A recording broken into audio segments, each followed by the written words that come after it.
Hey there! Are you tired of spending hours studying but not seeing the results you want? Well, it's time to stop working harder and start working smarter. Today, I'll share some quick tips to transform the way you learn. Let's dive in. Tip number 1, plan your study sessions.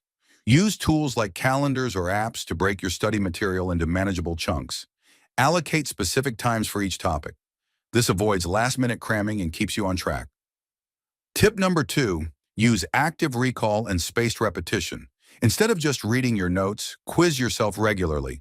Tools like flashcards can help you lock information into your memory. Tip number 3, teach what you learn. Explaining concepts to someone else forces you to truly understand the material. No study buddy? No problem. Pretend you're teaching an imaginary class. Tip number 4, optimize your environment. Minimize distractions by studying in a quiet, clutter-free space. And don't forget to take short breaks. Your brain needs time to recharge. Remember, smarter study habits lead to better results and less stress. Hit that like button if these tips helped, and subscribe for more ways to supercharge your learning. Thanks for watching. See you next time.